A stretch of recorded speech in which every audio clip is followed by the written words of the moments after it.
invitado de hoy, Germán Campos, quien es analista internacional, nacional, pero también es consultor político. Él tiene una consultora, si no me equivoco, se llama 3011. No te equivocas. Ajá, y él es el que está a la cabeza de esa empresa. Para comenzar, y rapidito, se tienen previsto, y si es así, estudios de opinión sobre lo que está pasando actualmente en esta coyuntura política. Por supuesto. Y además quisiera, bueno, primero agradecerte, por supuesto, la invitación.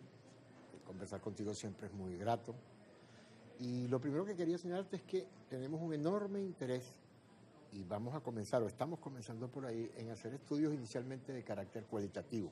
Por una razón, si en algo podemos estar de acuerdo todos, y cuando digo todos, es todo el espectro del pensamiento y la acción política, no en Venezuela, sino en el mundo, es que el mundo está cambiando y mucho.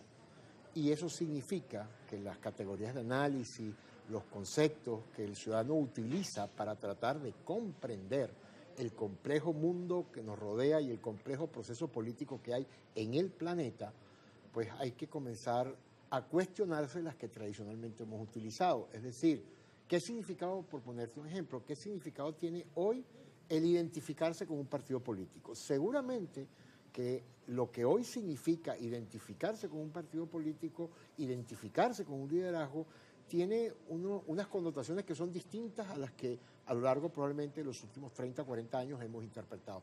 Y eso no lo consigues con los estudios cuantitativos, sino fundamentalmente con estudios cualitativos. Es decir, estamos haciendo mucho trabajo, eso que se llama focus group o entrevista en grupo, que me gusta más a mí usar el término. Sí, en eso claro, estamos. si el mundo se mueve, los estudios y los parámetros también tienen que adaptarse a esa realidad, porque si no, uno se queda rezagado y se hacen pésimos diagnósticos sobre la realidad y también las lecturas y en consiguiente las estrategias o los objetivos a perseguir. Así es. Vamos a adentrarnos en materia, ¿verdad? Estamos aquí como en un enredo y en un escándalo. Venezuela en el centro de un escándalo por lo de los fondos presuntamente desviados de la USAID. USAID, como me dijo ayer el invitado. Lo dice en inglés, yo lo digo en español. USAID. Sí, además se puede decir perfectamente en castellano, USAID. Bueno, pero no solamente los de la USAID, Yesenia. La cosa creo que es bastante más escandalosa de lo que en estas primeras de cambio aparece. Además, hay una cosa histórica. Yo ayer escuchaba un programa que sale, un podcast muy visto en España, se llama La Base, que lo recomiendo, y hicieron un programa sobre la situación en Venezuela y la relación entre el gobierno, o la nueva relación entre el gobierno de los Estados Unidos y el gobierno venezolano. Y ellos tocaron a profundidad ese tema.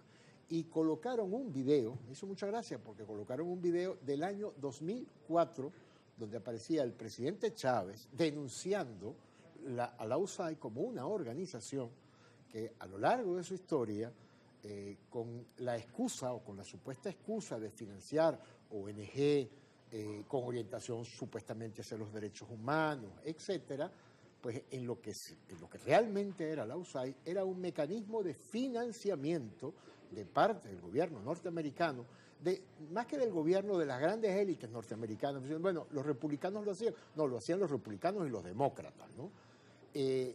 Ha sido siempre una manera de financiar golpes de Estado, cambios de gobierno, intervenciones en distintos países, desconocer la soberanía de distintos países. Incluso ha vuelto a circular una famosa entrevista a Robert Kennedy, donde hace algunos años también decía que todo lo que pasó en Ucrania en el 2014, el Maidán, lo que terminó ocurriendo, porque a veces la gente habla de la guerra de Ucrania, y la guerra de Ucrania no comenzó hace 2 años, comenzó en el 2014, incluso antes comenzó todo ese proceso.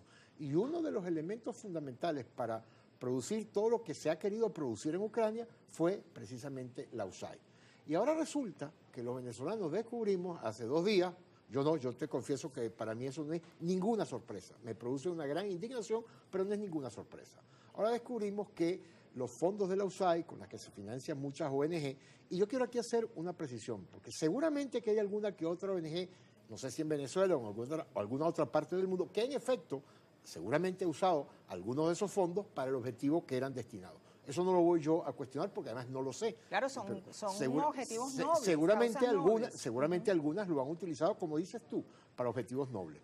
Pero la gran mayoría, y en el caso venezolano, la casi totalidad de ese financiamiento, no de ahora, sino desde hace 25 años, se utilizó para desestabilizar este país, para construir realidades paralelas, para atacar a un gobierno soberano y para atacar a un Estado soberano. Y ahora resulta que descubrimos que eso que se llamó el gobierno paralelo, que cada vez que uso la palabra a mí me genera cierta molestia, porque ni fue gobierno ni fue paralelo.